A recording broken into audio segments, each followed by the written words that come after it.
Picture this. You're 7 months pregnant, sitting in a glittering ballroom filled with cameras, watching your husband kiss another woman on stage while millions of people stream it live. The internet explodes with memes mocking your shocked face. You become a viral joke overnight. But here's what nobody knew that night. This wasn't just about an affair. This was the final move in a chess game that had been playing for years. A game where you were never the player, you were the prize. Sarah Matthews thought she married for love. She gave up her Pulitzer-nominated journalism career to be the perfect wife. She trusted completely, and that trust was about to cost her everything: her fortune, her child, and nearly her sanity. Because the man she called husband, he was actually an employee. The affair, just a distraction. The real target, patents worth hundreds of millions of dollars that Sarah didn't even know she owned. What started as a humiliating red carpet moment was actually the beginning of the most sophisticated con game you've ever heard. A billionaire puppet master, a network of stolen children, and a web of lies spanning 20 years and 23 victims. But Sarah Matthews had one thing her enemies didn't count on. She used to be an investigative journalist, and some instincts never die. Tonight, you'll discover how the most public humiliation became the first step toward the most spectacular revenge. How one woman's refusal to stay silent brought down a criminal empire that had operated in plain sight for decades. This is the story of how cameras that captured her lowest moment also documented the beginning of her greatest triumph.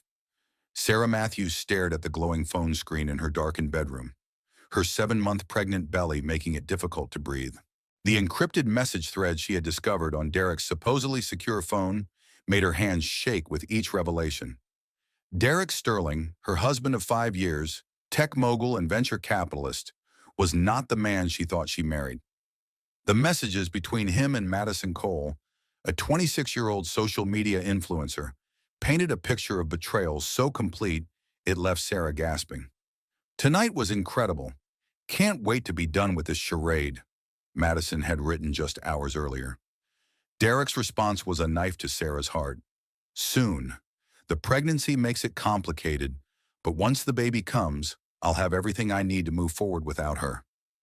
Sarah pressed her hand to her belly, feeling their daughter kick as if sensing her mother's distress. She had given up everything for this marriage: her Pulitzer-nominated career as an investigative journalist, her financial independence, her identity. Derek had convinced her that staying home would be better for their family, that his success was their success. The bedroom door creaked open. Derek stepped in, his silhouette backlit by the hallway light, still wearing his expensive suit from whatever late meeting he claimed to have attended. "You're awake," he said, loosening his tie. "Everything okay with the baby?" Sarah quickly closed the phone, her heart pounding. "Just couldn't sleep. The baby's been active tonight." Derek approached the bed, and Sarah caught a whiff of unfamiliar perfume mixed with his cologne. The scent made her stomach turn, though she couldn't tell if it was from pregnancy nausea or pure disgust. "You know," Derek said, sitting on the edge of the bed, "I've been thinking about the Tech Innovation Awards next week. Maybe you should stay home. It's going to be a long night, and with your condition—" Sarah forced herself to meet his eyes. "My condition? I'm pregnant, not dying." Derek's jaw tightened slightly, a tell Sarah had learned to recognize over the years. "I'm just thinking about what's best for you and the baby. These industry events can be stressful." "I'd like to go," Sarah said firmly. "I haven't been out in months." For a moment, Derek's mask slipped, and Sarah saw something cold flash across his features. Then he smiled, the practiced expression he wore for investors and cameras. "Of course, honey, if you're feeling up to it." He leaned over and kissed her forehead, a gesture that once brought comfort, but now felt like betrayal. "I want you to be happy." As Derek headed to the bathroom, Sarah reopened the phone with trembling fingers. A new message had arrived from Madison. "Can't wait to see the look on her face when she realizes." Sarah's blood ran cold. They weren't just having an affair. They were planning something public, something designed to humiliate her. And the Tech Innovation Awards, broadcast live to millions, would be the perfect stage. She closed her eyes, trying to center herself the way she used to before breaking a major story. But this wasn't a story she was investigating. This was her life falling apart in real time, and she was the target, not the reporter. The shower started running, and Sarah heard Derek's voice through the door, talking on his phone. She pressed her ear to the wall, catching fragments. Everything's set for next week. She doesn't suspect. By the time it's over, she'll have no choice. Sarah pulled back, her mind racing. Every instinct she had developed as a journalist screamed that she was walking into a trap. But she was 7 months pregnant, financially dependent, and legally tied to a man who was clearly planning her destruction. For the first time since discovering the messages, Sarah felt something other than shock and betrayal. She felt the familiar fire of a story that needed to be told, even if she was living it instead of reporting it. Derek emerged from the bathroom, towel around his waist, looking every inch the successful entrepreneur who graced magazine covers. But Sarah now saw what she had missed before, the calculating coldness behind his smile, the way he studied her like she was a problem to be solved rather than a wife to be loved. "Get some rest," he said, climbing into bed beside her. "Big week ahead." Sarah lay still as Derek's breathing deepened into sleep, her mind working furiously. She might be trapped, but she wasn't helpless. Not yet. And if Derek Sterling thought he could destroy her without a fight, he had clearly forgotten who she used to be before she became his wife. The baby kicked again, stronger this time, and Sarah placed both hands on her belly. "We're going to be okay," she whispered into the darkness. "Mama's going to figure this out." But even as she made the promise, Sarah had no idea how much worse things were about to get. The Tech Innovation Awards were held at the Century Plaza Hotel, a glittering spectacle of Silicon Valley excess. Sarah stood before her closet mirror, trying to find something that fit her pregnant body and still looked appropriate for the cameras that would be everywhere. The black dress she finally chose was the only formal option that still fit, though it stretched uncomfortably across her belly. She looked at herself in the mirror and barely recognized the woman staring back. Where was the fierce journalist who had exposed corruption in City Hall?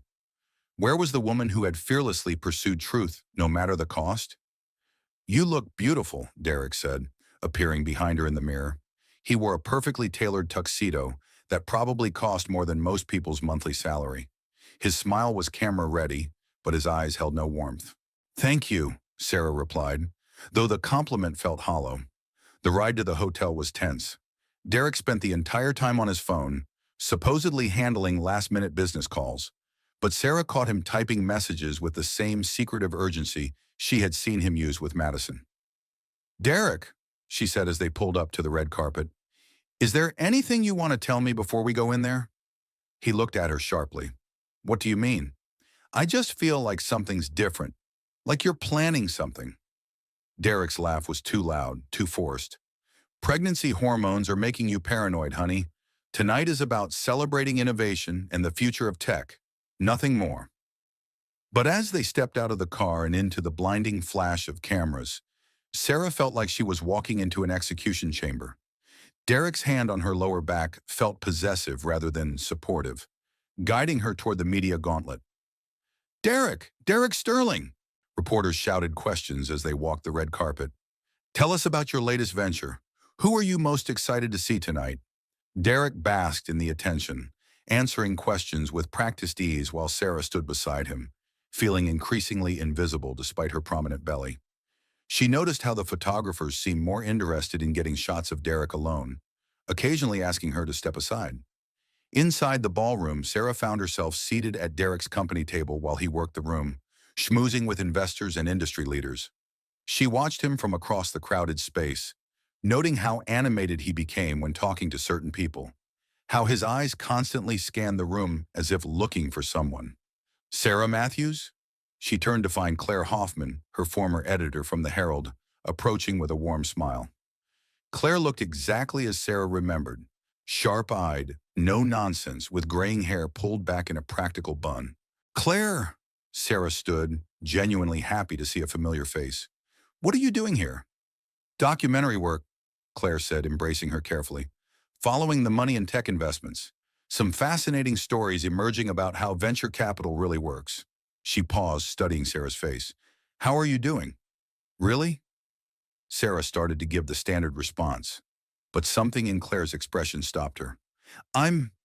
"It's complicated." Before Claire could respond, the lights dimmed and the ceremony began. Derek returned to the table just as the first presenter took the stage, but Sarah noticed he kept checking his phone throughout the early awards. Then came the moment Sarah would replay in her mind for months to come. "Ladies and gentlemen," the presenter announced, "please welcome venture capitalist Derek Sterling to present the Innovation Partnership Award." Sarah watched her husband stride confidently onto the stage, the spotlight following him as he approached the podium. Behind him, a massive screen displayed the Sterling Ventures logo. "Innovation," Derek began, his voice carrying clearly through the ballroom, "requires partnership. It requires finding the right people who share your vision for the future." As he spoke, Sarah noticed movement at the side of the stage. A figure in a stunning silver dress was walking up the steps, but the stage lights made it difficult to see clearly. "Tonight, I want to introduce you to my newest business partner," Derek continued, his smile widening. "Someone who represents the future of digital marketing and brand development." The figure stepped into the light, and Sarah's blood turned to ice. Madison Cole, radiant and confident, joined Derek at the podium. She wore a silver dress that hugged her perfect figure, her long blonde hair styled in elegant waves. She looked like everything Sarah used to be and everything Sarah could never be again. "Madison Cole," Derek announced, placing his hand on the small of Madison's back, "is revolutionizing how we think about authentic brand partnerships." The cameras loved her. Madison smiled and waved, completely comfortable in the spotlight, while Derek gazed at her with obvious admiration. To anyone watching, they looked like the perfect power couple. Sarah felt the baby kick violently, as if responding to her spiking blood pressure.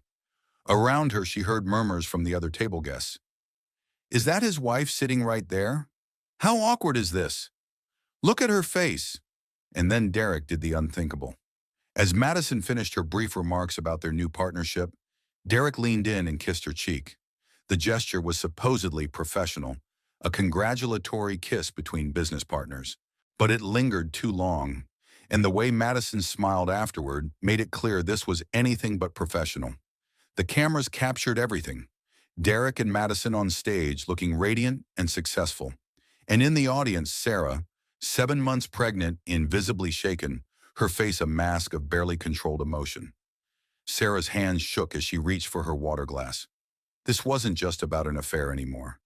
This was a calculated public humiliation, orchestrated for maximum impact with maximum witnesses. As Derek and Madison left the stage together, still deep in conversation, Sarah stood abruptly. She couldn't breathe. The room felt too small, too hot, and every face seemed to be turned toward her with a mixture of pity and curiosity. She made her way toward the exit, moving as quickly as her pregnant body would allow. Behind her, she heard Derek's voice calling her name, but she didn't stop. She couldn't stop. In the lobby, she collapsed into a chair, her chest heaving as she tried to catch her breath. Her phone buzzed with notifications.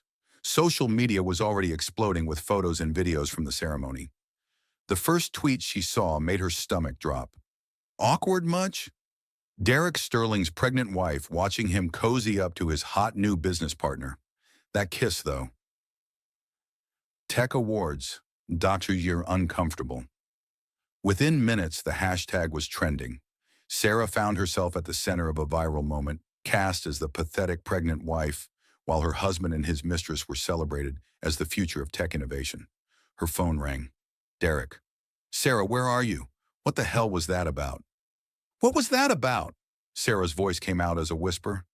"Derek, you just humiliated me in front of thousands of people. You're being dramatic. It was a business presentation. Madison is my business partner. Your business partner who you've been sleeping with for months." And the silence that followed was damning. Then Derek's voice returned, cold and sharp. "I think the pregnancy is affecting your judgment. Come back to the table. We'll discuss this at home." Sarah hung up and stared at the phone. Around her, hotel guests moved through the lobby, heading to after-parties and late-night meetings. None of them knew that her entire world had just collapsed in front of millions of viewers.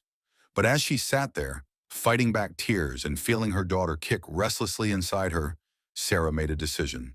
She wasn't going to be the victim in this story. Not without a fight. She just had no idea how much worse Derek's betrayal would get.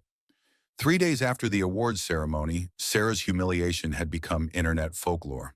Memes featuring her shocked expression were shared millions of times. Headlines like, "Pregnant Wife's Awkward Moment Goes Viral," dominated entertainment blogs. She had become a punchline, and Derek seemed to be enjoying every minute of it. "You need to stop reading those articles," Derek said, finding her in the nursery she had been preparing for their daughter. "It's not healthy for the baby."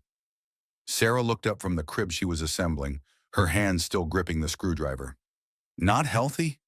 Derek, you publicly humiliated me. Our daughter is going to grow up with videos of her father kissing another woman while her pregnant mother watched." Derek's expression didn't change. The cold calculation Sarah had begun to recognize remained fixed on his features. "I kissed her cheek. It was a professional gesture. You're making this into something it's not." "I found the messages, Derek." The words hung in the air between them. For the first time since the awards ceremony, Derek looked genuinely surprised. "What messages?" Sarah set down the screwdriver and faced him fully. "The encrypted messages between you and Madison. I know about the affair. I know you're planning to leave me after the baby is born." Derek was quiet for a long moment, studying her face. Then, to Sarah's surprise, he laughed. "Sarah, I think the stress of pregnancy is really getting to you. You're imagining things." "I'm not imagining anything. I saw the messages on your phone." "What phone?" "My business phone has security protocols that would prevent you from accessing anything sensitive. Are you sure you didn't dream this?" The gaslighting was so smooth, so practiced, that for a moment Sarah doubted herself. But she knew what she had seen. "I know what I read, Derek." "Show me." Sarah's confidence faltered. She had taken screenshots, but they were on Derek's own phone, which he kept locked and with him at all times. She had no proof beyond her own memory. Derek stepped closer, his voice taking on the gentle, condescending tone he used when explaining complex business concepts to people he considered less intelligent. "Honey, I think you're suffering from prenatal anxiety. It's very common. Maybe we should talk to your doctor about medication that's safe during pregnancy." "I'm not crazy." "I didn't say you were crazy. I said you're stressed and anxious, and it's causing you to misinterpret things." The kiss at the awards was professional. "Madison is my business partner. There are no secret messages because there's no affair." Sarah felt her reality tilting.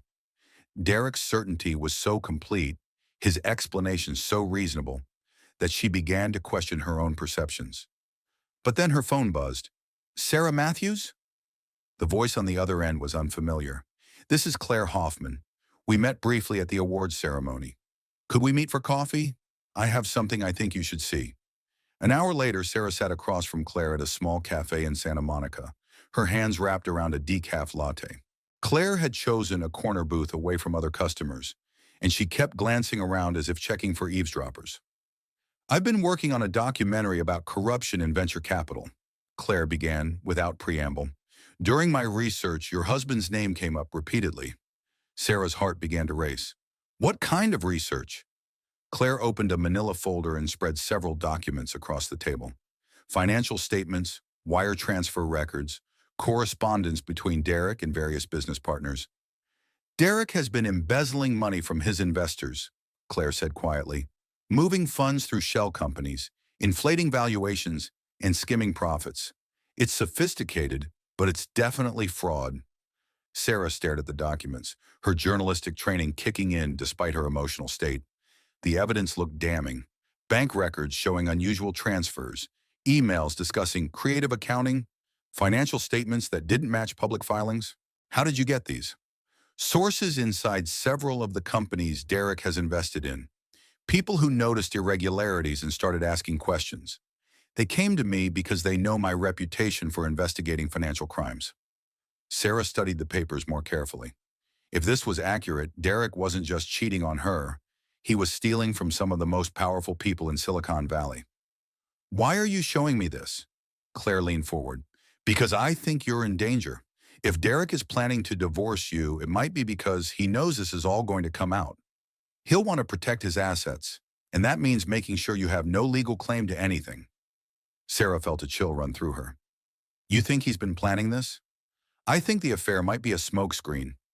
Get you to divorce him for infidelity, paint you as the wronged but unstable wife, and walk away with everything before the fraud investigation hits." Sarah's mind raced. It would explain Derek's behavior, his confidence, his willingness to humiliate her publicly. He wasn't just cheating, he was setting her up. What should I do?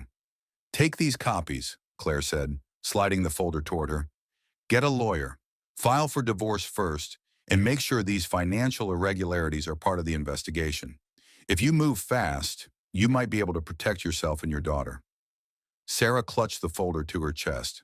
For the first time since discovering Derek's betrayal, she felt like she had some power, some agency in her own story. Thank you, she whispered. I don't know why you're helping me, but thank you. Claire's expression softened. Because I remember the reporter you used to be, and because no woman deserves what he's doing to you. That evening, Sarah confronted Derek in his home office. She spread Claire's documents across his desk, watching his face carefully for any reaction. I know about the embezzlement, Derek. I know about the shell companies and the inflated valuations. It's over. Derek barely glanced at the papers before looking back at her with a mixture of pity and amusement. Sarah, these are forgeries. What? These documents are fake. Look at this bank statement. He pointed to one of the papers. The letterhead is wrong. The account numbers don't match our actual accounts. Someone has created very sophisticated forgeries designed to frame me. Sarah looked more closely at the documents. Now that Derek pointed it out, she could see subtle inconsistencies. A slight difference in font. A logo that was almost, but not quite right. But Claire said her sources. Claire Hoffman was fired from the Herald for fabricating sources. Derek said calmly. I'm surprised you didn't know that. She's been trying to rebuild her reputation by manufacturing scandals about successful people. Sarah felt the ground shifting beneath her feet again. That's not... Claire wouldn't... Yeah, check for yourself. It's all public record. Sarah's hands shook as she gathered the papers. Everything that had seemed so clear, so damning, was now in question. Either Derek was the master manipulator she suspected, or she was losing her grip on reality. Why would Claire target you specifically? Derek shrugged. Probably because she knows you're vulnerable right now. Pregnant, emotional, looking for someone to blame for your unhappiness. You were always an easy mark for a good story, Sarah. It's what made you a good journalist, but it's also what made you gullible. The insult stung because it carried just enough truth to be believable. Sarah had always been willing to pursue a story based on limited evidence, trusting her instincts to guide her to the truth. But what if her instincts were wrong? I want to believe you, she said quietly. Then believe me. Derek stood and walked around the desk to embrace her. I love you and our daughter. Madison is a business partner, nothing more. There's no affair, no embezzlement, no conspiracy. There's just a successful man with a paranoid wife who's been manipulated by a disgraced journalist. As Derek held her, Sarah felt some of the tension leave her body. She wanted so desperately for this to be true, for her world to make sense again. But deep in her mind, a small voice whispered that something was still wrong. The voice sounded like the journalist she used to be, the woman who never stopped asking questions, even when the answers were uncomfortable. Sarah pushed the voice aside and let Derek comfort her. It was easier than facing the possibility that her entire life was built on lies. She had no idea that Derek's manipulation was just beginning. 2 weeks later, Sarah was served with divorce papers at her prenatal appointment. The process server found her in the waiting room of her obstetrician's office, surrounded by other pregnant women who watched in shocked silence as official documents were thrust into her hands. Sarah Matthews Sterling, you've been served. Sarah's hands trembled as she read the filing. Derek was seeking full custody of their unborn daughter, claiming Sarah was mentally unstable and had made false accusations against him that demonstrated her unfitness as a mother. Attached to the petition were the forged documents Claire had given her, now presented as evidence that Sarah had attempted to frame Derek for financial crimes. There were also medical records suggesting she was suffering from severe prenatal depression and had been making paranoid accusations against her husband. Her obstetrician, Dr. Williams, emerged from her office to find Sarah sobbing in the waiting room. Sarah, what's wrong? Is it the baby? He's taking my daughter, Sarah managed to say through her tears. Derek is trying to take our baby. Dr. Williams helped Sarah into her office and closed the door. After reviewing the court documents, the older woman's face was grim. These medical records they're citing, I never wrote these assessments. This says I recommended psychiatric evaluation and possible medication for paranoid ideation. Sarah, I never said any of these things. Can you help me? Can you tell the court these are false? Dr. Williams hesitated.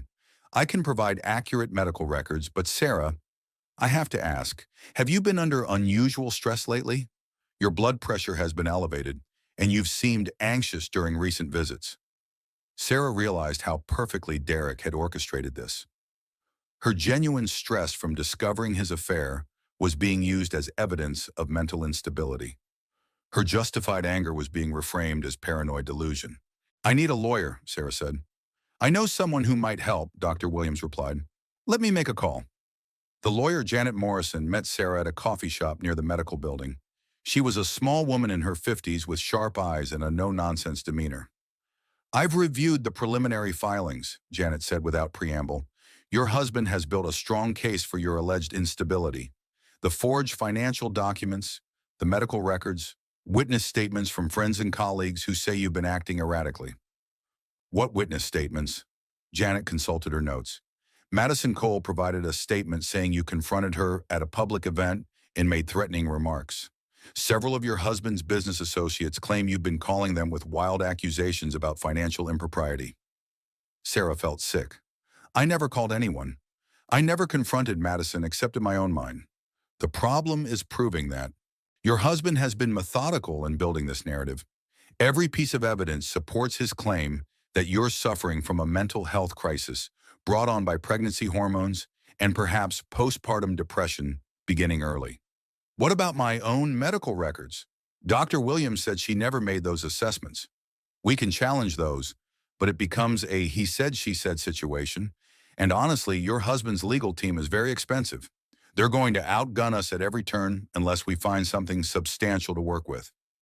Sarah left the meeting feeling more trapped than ever. Derek had been planning this for months, carefully constructing a narrative that would leave her powerless and isolated. Every move she made to defend herself seemed to provide more evidence for his case. That evening, Derek returned home late, as had become his pattern. Sarah was waiting for him in the living room. We need to talk about the divorce papers. Derek loosened his tie and poured himself a scotch from the bar cart. What's to discuss? You've been unstable for months. I'm protecting our daughter. Those medical records are false, Derek. Dr. Williams never wrote those assessments. Are you sure? Pregnancy can affect memory, Sarah. Maybe you're forgetting conversations that upset you. The gaslighting was relentless. Derek's calm certainty made Sarah question her own recollections, even when she knew she was right. I want to work this out, Sarah said desperately. We can go to counseling. I can get help if you think I need it. But please don't take my daughter. Derek studied her over his glass. You really don't see it, do you? You're not well, Sarah. The paranoid accusations, the fake documents, the confrontational behavior. Our daughter deserves a stable home. With you and Madison? Madison is my business partner. I know you can't accept that, but your inability to distinguish reality from your paranoid fantasies is exactly why the court will award me custody. Sarah felt her composure cracking. I saw the messages, Derek. I know about the affair. What messages? Show me these messages you claim to have seen. Sarah couldn't. Derek's phone was always with him, always locked, and she had never managed to take actual screenshots. Her evidence existed only in her memory, which Derek had spent months undermining. I know what I saw. Do you, or did you see what your anxious mind wanted you to see? Sarah, you need help. Real help. And until you get it, I can't allow you to be alone with our daughter. That night, Sarah lay awake staring at the ceiling. The baby kicked restlessly, as if sensing her mother's distress. Sarah placed her hands on her belly and whispered, I'm going to figure this out. I'm not going to let him take you. But for the first time since this nightmare began, Sarah wasn't sure she could keep that promise. Derek had been planning this chess game for months while she had been playing checkers. Every move she made seemed to advance his strategy. The next morning brought devastating news. Sarah's mother, who lived in Phoenix and had been Sarah's strongest emotional support, had suffered a massive heart attack. The stress of watching her daughter's life fall apart had literally broken her heart. Sarah rushed to the airport, but Derek's lawyers had anticipated this move. At the gate, she was served with an emergency restraining order, preventing her from leaving the state while custody proceedings were pending. As Sarah sat in the airport terminal, watching her flight to Phoenix board without her, she realized Derek's cruelty knew no bounds. He wasn't just taking her daughter. He was systematically destroying every source of support and strength in her life. Her phone buzzed with a text from Derek. Your erratic behavior is escalating. This travel restriction is for your own good and the baby's safety. Get help, Sarah. For the first time since this ordeal began, Sarah felt truly broken. Derek had isolated her from her support system, poisoned her reputation, and turned her own mental health into evidence against her. But even in her darkest moment, the journalist in her whispered that people who work this hard to destroy someone usually had something devastating to hide. The question was whether she would survive long enough to find it. Sarah's mother died alone in a Phoenix hospital, while Sarah sat in a Los Angeles courtroom, fighting for supervised visitation rights with her unborn daughter. The irony was devastating. Derek's legal maneuvering had prevented her from saying goodbye to the woman who had raised her to be strong and independent. The funeral was held 3 days later. Derek's lawyers magnanimously agreed to allow Sarah to attend, accompanied by a court-appointed supervisor who would ensure she didn't exhibit any erratic behavior that might endanger the pregnancy. Standing at her mother's graveside, 7 months pregnant and flanked by a social worker taking notes, Sarah felt the last of her old life crumble away. Her mother had been her anchor, the one person who believed in her unconditionally. Now she was truly alone. Derek attended the funeral, playing the role of supportive husband beautifully. He held Sarah's arm as she walked, whispered comforting words that the social worker could hear, and even shed what appeared to be genuine tears during the service. I'm so sorry for your loss, Madison Cole said, approaching Sarah after the burial. She wore an appropriate black dress and carried herself with perfect sympathy. Your mother was clearly a wonderful woman.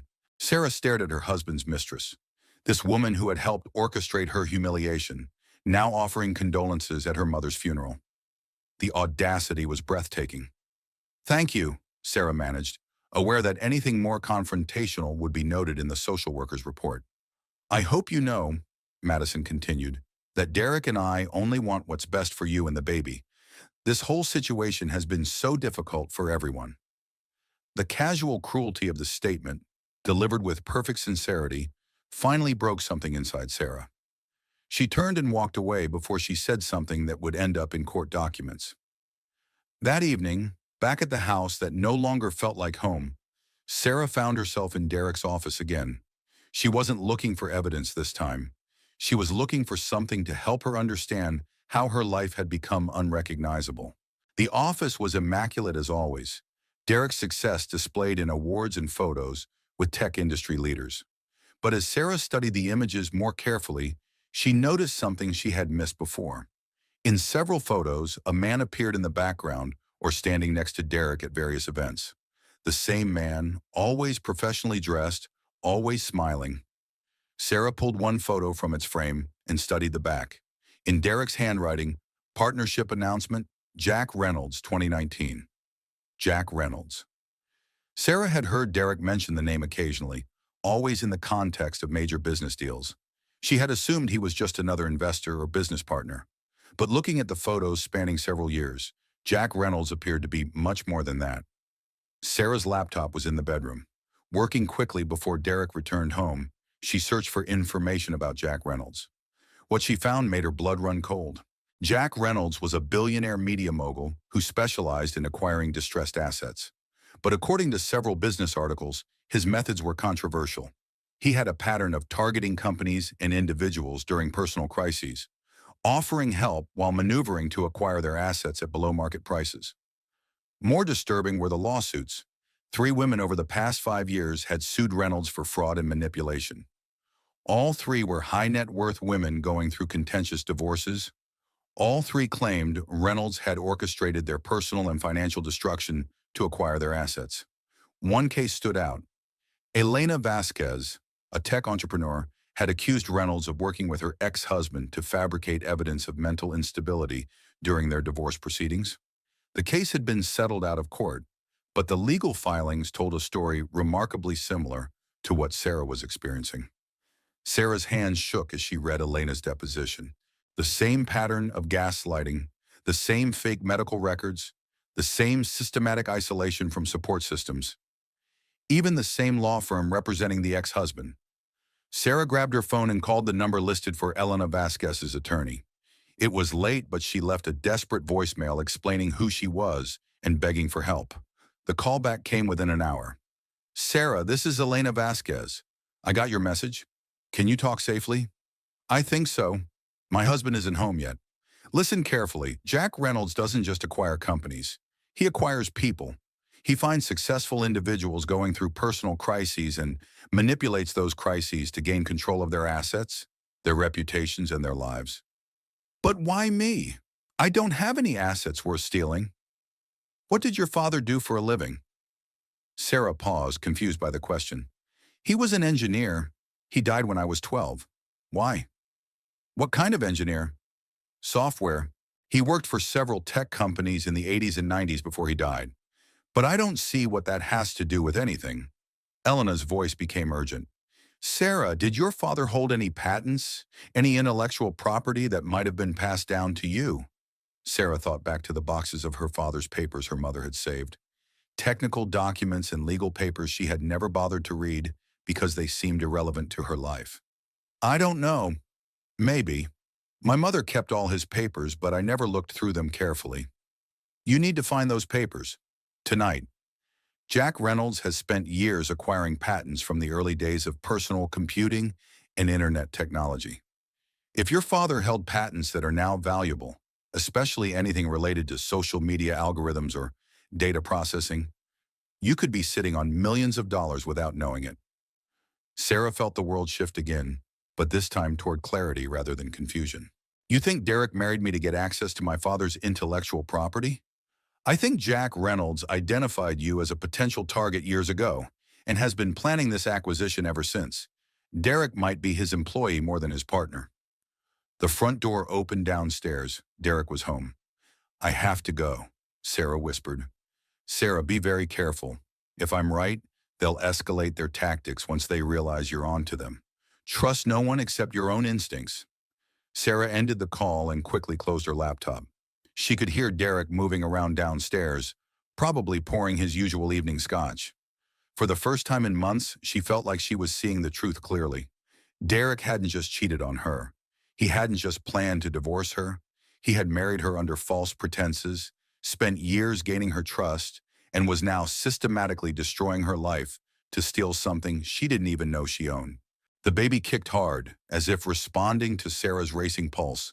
She placed her hand on her belly and made a silent promise. Tomorrow she would start fighting back.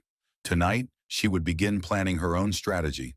But as Derek's footsteps approached the bedroom, Sarah realized she might already be running out of time. If Derek and Jack Reynolds suspected she was uncovering their scheme, they would move to the final phase of their plan, and she still didn't know what that final phase might cost her. Sarah waited until Derek left for his morning meeting before searching through her mother's belongings, which had been shipped from Phoenix after the funeral.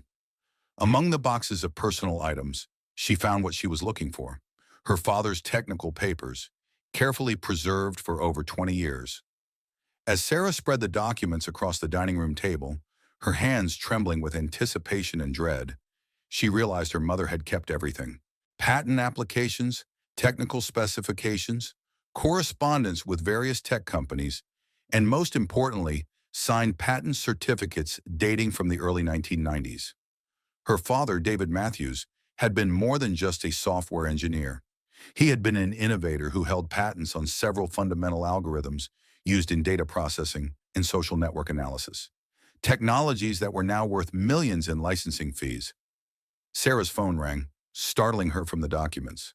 The caller ID showed Elena Vasquez. "Did you find anything?" Elena asked without preamble. "Patents," Sarah said, her voice barely above a whisper. "My father held patents on algorithms that every social media company probably uses." "How many patents?" Sarah counted quickly. 12, all related to data processing, user behavior analysis, and social network mapping. Elena was quiet for a moment. "Sarah, you're not just wealthy. You're potentially worth hundreds of millions of dollars." Those early patents would cover fundamental process that Facebook, Twitter, Instagram, and every other social platform uses. But wouldn't I have known? Wouldn't I have been receiving licensing payments? Not if someone has been intercepting them? Sarah, I need you to do something, and I need you to do it immediately. Go to your computer and check your banking records. Look for any accounts you didn't open, any transfers you didn't authorize. Sarah opened her laptop with shaking hands and logged into her banking account. What she found made her stomach drop. There were accounts listed under her name that she had never opened. Accounts showing regular deposits of substantial sums, immediately transferred to accounts controlled by Sterling Ventures. Elena, there are accounts with millions of dollars flowing through them. Money I never knew existed. Derek has been stealing your patent royalties for years, probably since shortly after you married him. Jack Reynolds likely identified your father's patents, then had Derek court and marry you to gain legal access to your inheritance. Sarah felt physically ill. Her entire marriage had been a lie. Derek had never loved her. She had been a mark, a target, a business acquisition disguised as romance. What do I do? You need to disappear, now, today. If they realize you've discovered the truth, they'll accelerate their timeline. The divorce, the custody battle, everything has been designed to gain legal control of your assets while discrediting you as a witness. But I'm 8 months pregnant. Where can I go? I'm going to give you an address. It's a safe house run by a women's shelter that specializes in helping victims of financial abuse. They'll know how to protect you and help you fight back. Sarah was writing down the address when she heard Derek's car in the driveway. He wasn't supposed to be home for hours. He's here, she whispered into the phone. Sarah, listen to me. Gather those patents and get out. Don't try to pack anything else. Just take the documents and leave, right now. Sarah quickly gathered her father's papers and stuffed them into a large purse.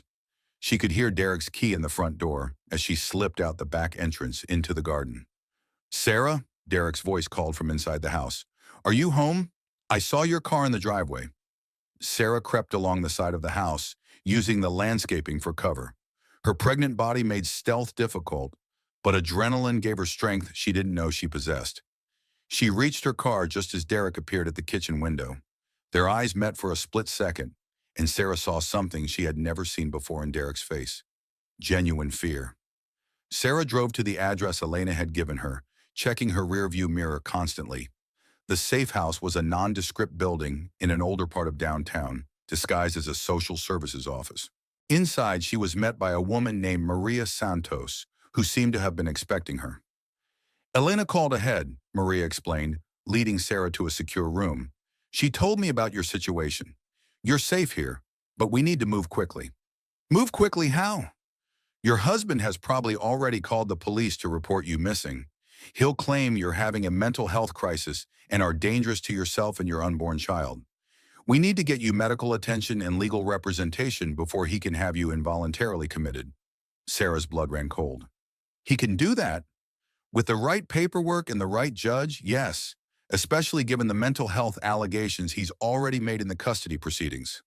As if summoned by their conversation, Sarah's phone rang. Derek. Don't answer, Maria warned, but listen to the voicemail. We need to know what story he's telling. Derek's message was perfect in its calculated concern. Sarah, sweetheart, I came home and found you gone. You left behind all your prenatal vitamins and medical information. I'm worried about you and the baby. Please call me so I know you're safe. If you're listening to this, just know that I love you and want to help you get the care you need. To anyone listening, Derek sounded like a devoted husband worried about his unstable wife. But Sarah could hear the underlying message. I know you ran, and I'm going to use it against you. He's good, Maria said grimly.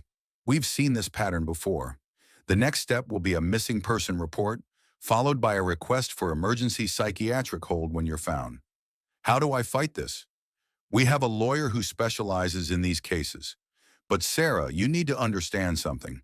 Jack Reynolds and your husband have been planning this for years.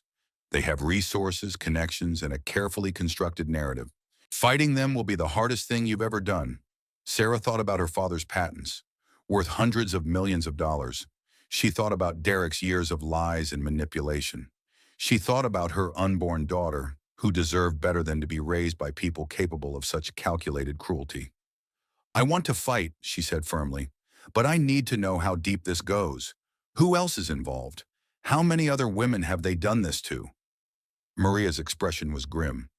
More than you want to know. But Sarah, you might be the first one with enough evidence and enough motivation to bring them down. That evening, as Sarah sat in the safe house going through her father's patents with the intellectual property lawyer, she felt something she hadn't experienced in months. Hope. Not just hope for survival, but hope for justice. Derek and Jack Reynolds had built their scheme on the assumption that their victims would be too broken and isolated to fight back effectively.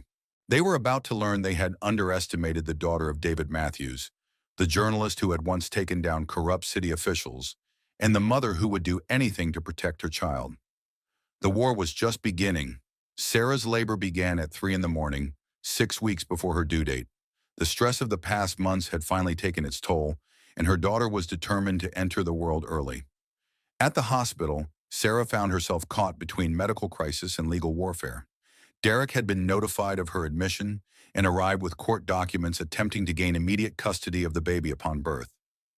Mrs. Sterling, the hospital's legal representative, explained while Sarah was between contractions, your husband has a court order granting him temporary custody based on your alleged mental health crisis and abandonment of medical care. I didn't abandon medical care, Sarah gasped, gripping the bed rails. I've been receiving care from Dr. Williams throughout my pregnancy. According to these documents, you missed your last 3 appointments and left your prescribed prenatal vitamins at home when you disappeared. Sarah realized Derek had been planning even this scenario. By arriving home early the day she discovered the patents, he had been able to document her absence from scheduled appointments and use her flight as evidence of instability. In the hallway outside her room, Sarah could hear Derek speaking to someone on his phone. His voice carried just enough for her to catch fragments. Yes, just as we discussed, the timing is actually perfect. She'll be too distracted to interfere. Between contractions, Sarah managed to call Maria from the safe house. They're going to take my baby the moment she's born, Sarah whispered into the phone. Not if we move first, Maria replied. I'm calling our emergency legal team.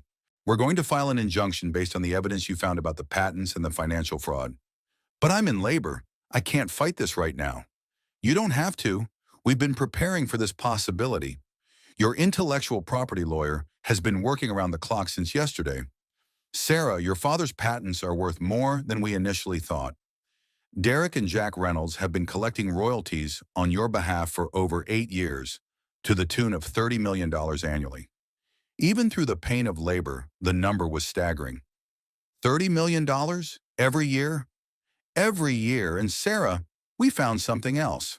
Jack Reynolds doesn't just target women for their assets. He targets them for their children. 3 of his previous victims lost custody of their children, who were then raised in households controlled by Reynolds.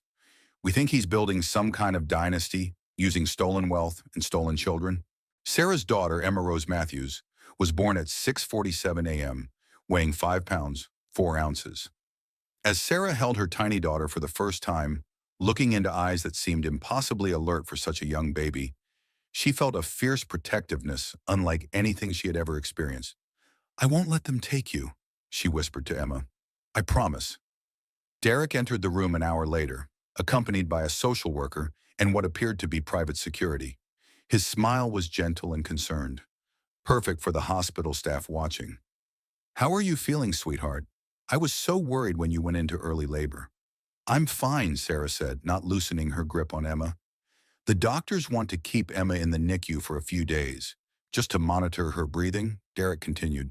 It's probably best if I handle the medical decisions while you recover from the delivery. Sarah saw the trap immediately. If Derek gained control of Emma's medical care, he could extend the hospital stay indefinitely, keeping both mother and daughter under his supervision while the custody battle played out. No, Sarah said firmly.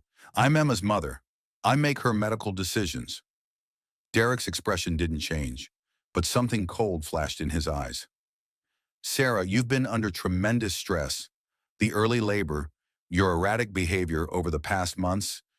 Maybe it's better if, Mr. Sterling? A new voice interrupted from the doorway. A woman in a sharp business suit entered, followed by 2 men in federal agent attire. I'm Agent Lisa Chen with the FBI Financial Crimes Division. We need to speak with you about your business relationship with Jack Reynolds. Derek's carefully maintained composure cracked. I'm sorry, who are you? Federal agents investigating a pattern of financial fraud and identity theft. We have a warrant to search your business premises and freeze accounts associated with Sterling Ventures, pending investigation.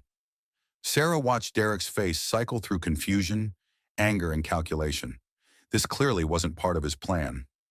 There must be some mistake, Derek said smoothly. I'm here because my wife just gave birth to our daughter.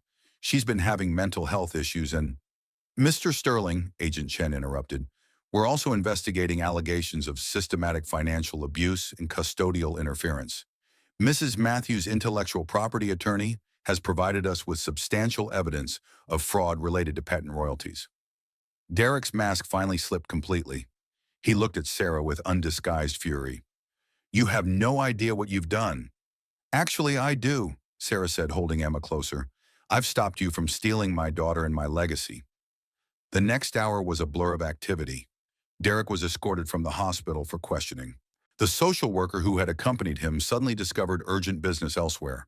Hospital security increased around Sarah's room at the FBI's request. But Sarah's moment of triumph was short-lived. As Agent Chen explained the investigation, Sarah realized the true scope of what Derek and Jack Reynolds had been planning. We believe Reynolds has been running this scheme for over a decade, Agent Chen said, identifying high-value targets, usually women with significant inherited assets they're unaware of, then orchestrating elaborate long-term cons to gain control of their wealth. How many women? At least 12 that we've identified so far. You're the first one who discovered the truth before they completed their acquisition. Sarah felt sick. What happened to the others? Agent Chen's expression was grim. Most lost everything. Their assets, their children, their freedom in some cases. Reynolds is very good at making his victims look unstable or incompetent. And Juano and their children? That's what we're still investigating. But Sarah, there's something else you need to know. Jack Reynolds isn't just a businessman. We believe he's been using these children as part of a larger operation, grooming them, educating them, and eventually using them in his various schemes. Sarah looked down at Emma, sleeping peacefully in her arms. The thought of her daughter being raised by monsters, turned into a weapon for their next set of victims, filled her with rage. What do I need to do to stop them? First, you need to get yourself and Emma somewhere safe. Reynolds still has resources and connections we haven't identified. Second, you need to be prepared to testify about everything Derek did to you. Your case is the keystone that could bring down the entire operation. That evening, as Sarah held Emma in the hospital room, while federal agents stood guard outside, she felt the weight of responsibility settling on her shoulders. She wasn't just fighting for her own freedom anymore. She was fighting for every woman who had been targeted, every child who had been stolen, and every family that had been destroyed by Derek and Jack Reynolds' systematic cruelty. But she was also fighting for something more personal, the right to raise her daughter in a world where love wasn't a lie and trust wasn't a weapon. Emma stirred in her arms, making the soft sounds newborns make when they're dreaming. Sarah kissed her daughter's forehead and whispered, "We're going to make sure the bad men can't hurt anyone else." It was a promise she intended to keep, no matter what it cost her. 3 months after Emma's birth, Sarah found herself in federal witness protection, living in a small town in Oregon under the name Jennifer Walsh. The FBI had relocated her after discovering that Jack Reynolds' network was more extensive and dangerous than initially believed. Emma was thriving despite the chaos surrounding her birth. She was a healthy, alert baby who seemed to sense her mother's determination. Sarah had managed to breastfeed successfully, creating a bond that felt unbreakable even in their uncertain circumstances. Agent Chen visited monthly to update Sarah on the investigation's progress. The news was both encouraging and terrifying. We've identified 17 women who were targeted by Reynolds over the past 15 years, Agent Chen reported during her latest visit. The pattern is always the same. Identify women with hidden assets, usually inherited intellectual property or trusts they're unaware of, then orchestrate their systematic destruction. Sarah adjusted Emma on her hip as they talked. At 3 months, Emma was beginning to smile and had developed an intense curiosity about faces and voices. What about the other children? That's where it gets complicated. We've located most of them, but they're all living in households controlled by Reynolds or his associates. Legally removing them is challenging because their mothers either willingly gave up custody as part of divorce settlements or were declared unfit by courts. Sarah felt a chill. Declared unfit using the same methods Derek used on me. Exactly. Reynolds has judges, social workers, and psychiatric professionals on his payroll. He's been building this network for decades. But you have evidence now. My case proves it's systematic. Agent Chen nodded. Your case is the key, but we need more. We need to prove Reynolds orchestrated each individual situation, and we need the other victims to come forward. Have you contacted them? We've tried. Most are too broken or too scared to cooperate. Reynolds doesn't just steal their money and children, Sarah. He destroys their credibility so thoroughly that most of them end up isolated, depressed, and unable to function normally. Sarah thought about how close she had come to that fate. If not for Elena's warning and her own journalism background, she might have ended up like the others, alone, discredited, and convinced she was losing her mind. What about Derek? Where is he now? In federal custody, but he's not talking. He's hired the best lawyers money can buy and is claiming he was manipulated by Reynolds just like you were. Sarah almost laughed. He's still lying. We know that, but proving it in court is different. Derek is smart enough to present himself as another victim of Reynolds' manipulation. That evening, Sarah received an unexpected phone call on the secure line the FBI had provided. Sarah, this is Elena Vasquez. I hope it's okay that I called. Elena, of course. How did you get this number? Agent Chen gave it to me. Sarah, I've been working with other victims of Reynolds' network. There are more of us than the FBI knows about, and we want to fight back. Sarah settled into her chair, Emma sleeping peacefully in the bassinet beside her. How many more? At least 25 women over the past 20 years. Reynolds has been refining his techniques, but the core strategy is always the same. Identify vulnerable women with hidden assets, infiltrate their lives through romantic partners or business associates, then systematically destroy their support systems and credibility while stealing their wealth. And their children. Elena's voice became harder. We've been tracking that too. 11 children total, all living in households controlled by Reynolds or his close associates. The youngest is 3 years old. The oldest is 22 and working directly for Reynolds now. Sarah felt sick. He's been doing this for 20 years? Longer. We think your case might be the first time anyone discovered the truth before losing everything. Sarah, we want to coordinate our testimonies. If we come forward together as a group, it's harder for Reynolds to discredit all of us. The idea was both thrilling and terrifying. What about safety? If Reynolds realizes we're organizing, he already knows we're organizing. 2 of our group have received threats in the past month. But Sarah, we can't live in fear forever, and we can't let him keep doing this to other women. Over the following weeks, Sarah became the unofficial coordinator for what they called the Phoenix Network, after Elena's original lawsuit that had started their investigation. 23 women spanning 2 decades of Reynolds' crimes, sharing their stories and building a case that would be impossible to dismiss. The similarities were startling. Reynolds always used attractive, charming men to initiate contact. The relationships were always whirlwind romances that moved quickly to marriage or cohabitation. The women were always gradually isolated from their support systems. And the destruction always began when the women became most vulnerable, during pregnancy, after the death of a parent, or during other major life transitions. He's not just a criminal, Elena observed during one of their video conferences. He's a predator who understands female psychology well enough to exploit it systematically. Sarah looked at Emma, now 4 months old and beginning to babble happily during their calls. What about the children? If we bring down Reynolds, what happens to them? That's the complicated part, said Maria, another victim whose 10-year-old son was living with her ex-husband and Reynolds. Some of them have been with these families for years. They might not even remember us. But they deserve to know the truth, Sarah said firmly. They deserve to know their mothers didn't abandon them willingly. As they planned their coordinated revelation, Sarah learned more about Jack Reynolds than she had ever wanted to know. He wasn't just wealthy.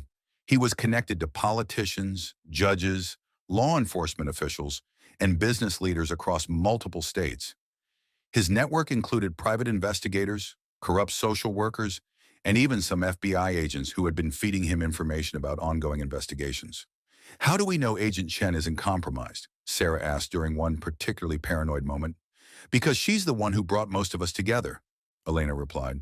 And because Reynolds tried to have her removed from the case twice, he wouldn't be working so hard to get rid of her if she was on his payroll. The breakthrough came when they located Madison Cole. Derek's supposed girlfriend had disappeared shortly after Derek's arrest, but Elena's private investigator found her living under a new identity in Mexico. Madison agreed to talk, and what she revealed shattered even Sarah's understanding of the conspiracy. I've been working for Reynolds for 5 years, Madison said via encrypted video call. My job was to infiltrate target relationships, gather intelligence, and provide evidence for the men Reynolds placed with his targets. Sarah felt her worldview tilting again. Derek wasn't your boyfriend? Derek was my assignment. Reynolds identified you as a target 3 years before Derek even asked you out. Everything about your relationship was planned. Where you met, how Derek courted you, even when you got pregnant. The pregnancy was planned? Madison's expression was apologetic but matter-of-fact. Reynolds wanted you to have a child. Children make women more vulnerable and provide additional leverage for custody battles. Plus, if a woman has significant assets, the children become valuable in their own right. Sarah looked at Emma, playing contentedly with a soft toy. Her daughter's entire existence had been planned by criminals as part of a long-term theft operation. But as the shock wore off, Sarah felt something else. Rage. Pure, clean anger that burned away fear and uncertainty. Madison, Sarah said, are you willing to testify about all of this? Madison nodded. I'm already cooperating with the FBI. Reynolds threatened my family when I tried to leave his organization. I'm done being his weapon. That night, as Sarah held Emma close and watched her sleep, she realized they finally had everything they needed. Testimony from multiple victims, evidence of systematic fraud, insider information about Reynolds' methods, and proof of the larger conspiracy. Jack Reynolds had spent decades believing he was untouchable. He was about to learn that even the most carefully constructed lies eventually collapsed under the weight of truth. But Sarah also knew the hardest part was still ahead. Reynolds wouldn't go down without a fight, and he had resources and connections that could make their lives very dangerous. As Emma slept peacefully in her arms, Sarah whispered, "Almost over, baby girl. Mama's going to make sure the bad men can't hurt anyone else." The final confrontation was coming, and Sarah intended to be ready for it. The Tech Innovation Gala was held exactly 1 year after Derek's public humiliation of Sarah. The irony wasn't lost on anyone that Jack Reynolds had chosen this same event to make what he believed would be his triumphant return to public life. Reynolds had been fighting the federal charges for months, using his wealth and connections to delay proceedings and discredit witnesses. His lawyers had managed to get several charges dismissed on technicalities, and media coverage had begun to shift in his favor, portraying him as a successful businessman being persecuted by disgruntled ex-employees and unstable women. Sarah, now using her real name again after the FBI determined it was safe, had been following the coverage with growing frustration. Despite the evidence from 23 victims, Reynolds' media machine was successfully reframing the narrative. "He's going to walk away from this," Sarah told Agent Chen during their final preparation meeting. "His lawyers are too good, and he has too many people protecting him." "Not necessarily," Agent Chen replied. "Tonight changes everything." The plan was audacious and risky. Sarah would attend the gala as the guest of a legitimate tech entrepreneur who supported their cause. Reynolds would be there to receive a Lifetime Achievement Award, his rehabilitation campaign culminating in public recognition. But Reynolds didn't know that Madison Cole had been working with the FBI for months, documenting his ongoing crimes. He also didn't know that Sarah's father's patents had been used to trace a network of fraudulent licensing agreements that implicated dozens of Reynolds' associates. Most importantly, Reynolds didn't know that Sarah had spent the past year rebuilding herself into someone far more dangerous than the vulnerable pregnant woman he had tried to destroy. Sarah arrived at the gala in a midnight blue gown that accentuated her post-pregnancy figure beautifully. She had lost the baby weight and gained something more valuable: confidence born from surviving the worst kind of betrayal and emerging stronger. Emma was safe with Elena, who had become not just an ally, but a close friend. The Phoenix network had evolved into a support system that made each of them stronger than they had ever been alone. "You look incredible," Claire Hoffman said, meeting Sarah near the entrance. Claire had been investigating Reynolds independently and was filming a documentary about the network of victims. "I feel like myself again," Sarah replied, "for the first time in years." Inside the ballroom, Sarah could see Reynolds holding court near the main stage. At 62, he was still an imposing figure, tall, silver-haired, with a kind of commanding presence that made people want to please him. Surrounding him were politicians, tech leaders, and social influencers who had no idea they were celebrating a predator. Derek was notably absent. He had been convicted on lesser charges and was serving a reduced sentence in exchange for testimony against Reynolds. Even his cooperation hadn't been enough to save him from prison, though his sentence was lighter than what Sarah felt he deserved. "Ladies and gentlemen," the evening's host announced, "please welcome Jack Reynolds to receive this year's Lifetime Achievement Award for Innovation in Business Development." Sarah watched from her table as Reynolds took the stage to thunderous applause. He looked completely in his element, basking in admiration and respect from people who considered him a visionary. "Innovation," Reynolds began, his voice carrying easily through the ballroom, "requires seeing opportunities that others miss. It requires having the vision to identify potential where others see only problems." Sarah felt sick listening to him describe his predatory behavior in the language of business innovation. But she also felt something else: anticipation.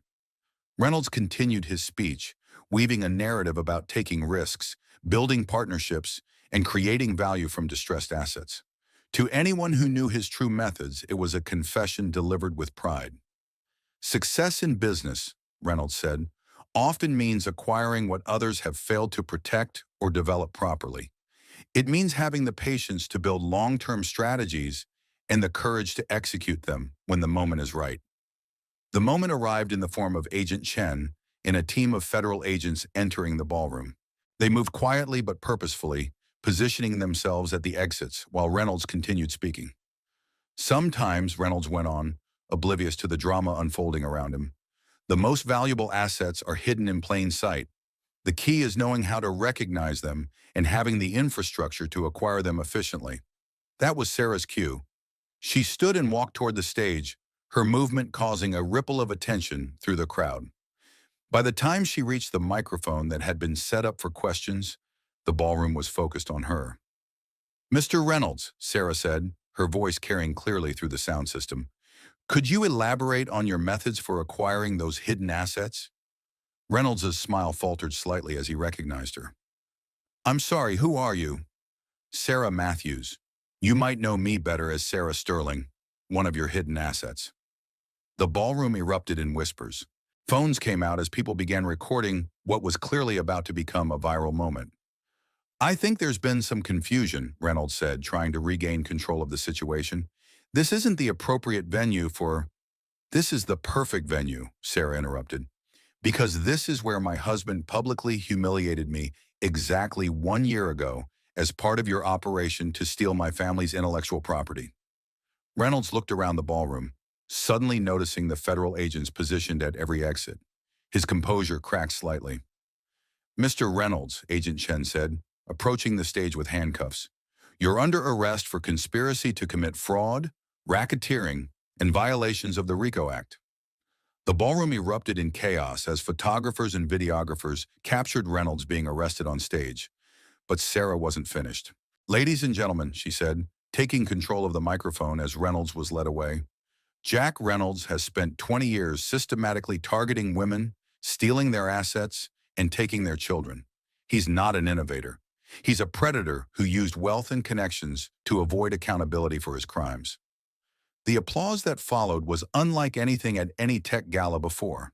It wasn't polite recognition of an industry leader. It was the sound of people witnessing justice being served. As Sarah left the stage, she was surrounded by reporters, tech leaders, and other attendees who wanted to know more about the story. But Sarah had only one statement prepared: 23 women over 20 years, 11 stolen children, and hundreds of millions of dollars in fraudulent asset transfers. The full story will be available in the federal court documents, which are now public record. Outside the hotel, Sarah finally felt the weight of the past year lifting from her shoulders. Reynolds was in custody, his network was being dismantled, and the other victims were finally getting their stories heard. Her phone buzzed with a text from Elena. Emma says Mama is a superhero. I agree. Sarah smiled, looking at the photo Elena had sent of Emma, clapping happily while watching the live stream of the gala. At 15 months old, Emma was walking, talking, and growing up in a world where her mother had fought back against the people who tried to destroy them. As Sarah got into her car, she realized this wasn't just the end of Jack Reynolds' criminal empire. It was the beginning of something new. A world where victims of systematic abuse had each other, where predators couldn't hide behind wealth and connections, and where truth could triumph over carefully constructed lies. The red carpet had been the scene of her humiliation a year ago. Tonight, it had been the stage for her vindication. 6 months after Jack Reynolds' conviction on 47 federal charges, Sarah stood in the boardroom of Matthews Innovation, the company she had founded using the recovered royalties from her father's patents. The walls were decorated with photos of the 11 children who had been reunited with their mothers, thanks to the collapse of Reynolds' network. Emma, now 21 months old, sat in her high chair at the head of the conference table, babbling happily while Sarah conducted the Phoenix Network's quarterly meeting via video conference. The other women had scattered across the country, rebuilding their lives, but they remained connected by their shared experience and their commitment to helping other victims. Maria's son started therapy last month, Elena reported from her office in San Francisco. It's going to take time, but he's beginning to remember her. That's wonderful, Sarah said, dandling Emma on her knee. What about the legal challenges? Reynolds' associates are still fighting some of the custody reversals, replied Jessica, another victim whose daughter had been returned after 3 years with her ex-husband. But the evidence against the network is so comprehensive that most judges are ruling in our favor. Sarah felt a deep satisfaction hearing these updates. The Phoenix Network had evolved from a support group into an advocacy organization that helped identify and prosecute similar schemes. They had uncovered 3 other networks operating in different parts of the country, all using variations of Reynolds' methods. Any word on the documentary? Sarah asked Claire, who had joined the network after completing her film. Premieres next month on Netflix. The advanced reviews are calling it devastating and essential viewing. We're already getting contacted by women who think they might be targets of similar operations. The documentary, titled The Phoenix Network: How Predators Steal Lives, had featured interviews with all 23 victims and included recordings of Reynolds discussing his methods with associates.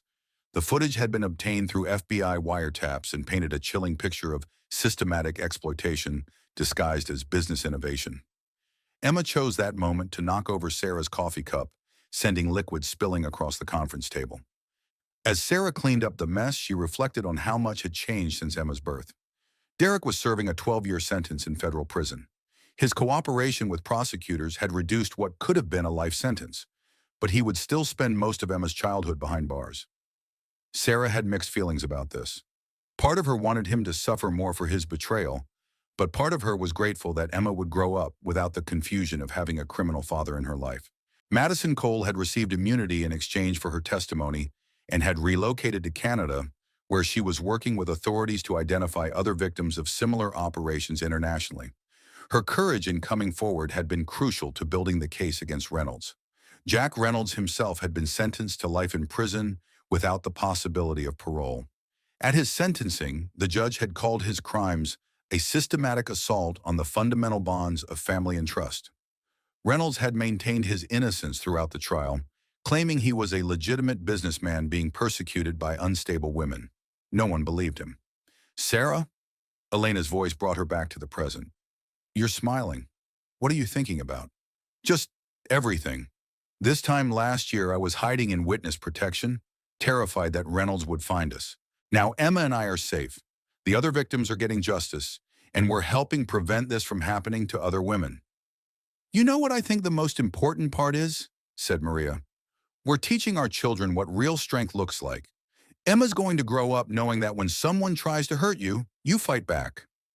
Emma chose that moment to clap her hands and say clearly, Mama strong. The video conference erupted in laughter and tears. Emma's language skills were developing rapidly, and she had somehow picked up on the conversation's emotional undertones. "Yes, baby," Sarah said, hugging her daughter close. "Mama's strong, and so are all these incredible women." After the call ended, Sarah took Emma to the window of their office building, which overlooked downtown Los Angeles. The city stretched out before them, full of possibilities and challenges. "You know what, Emma? We're going to make sure this never happens to anyone else. Mama's going to build something that protects families like ours." Emma pointed out the window and said, "Birds flying." Sarah followed her daughter's gaze to see a flock of birds soaring between the skyscrapers. The metaphor wasn't lost on her. A year and a half ago, she had been trapped, caged by Derek's lies and Reynolds' manipulation. Now she was free, and she was helping other women find their freedom too. The Phoenix Network had grown beyond their original group. They now operated a helpline, funded research into financial abuse patterns, and worked with law enforcement to identify predatory networks before they could fully develop. Sarah's Matthews innovation provided the financial backing, while the other women contributed their expertise in psychology, law, and business. "We're building something beautiful, Emma," Sarah said as her daughter pointed excitedly at the birds. "Something that will make the world safer for little girls like you." That evening, as Sarah tucked Emma into her crib, she read from a book about phoenixes, mythical birds that rose from their own ashes, stronger and more beautiful than before. "That's us, baby girl," Sarah whispered as Emma's eyes grew heavy. "We rose from the ashes of everything they tried to destroy, and we're going to keep flying." Emma's breathing deepened into sleep, and Sarah stood watching her daughter for a long moment. Emma would grow up knowing her mother's story, not as a tale of victimhood, but as a testament to resilience. She would know that when powerful people try to break you, you can choose to become unbreakable. In the kitchen, Sarah poured herself a glass of wine and checked her phone.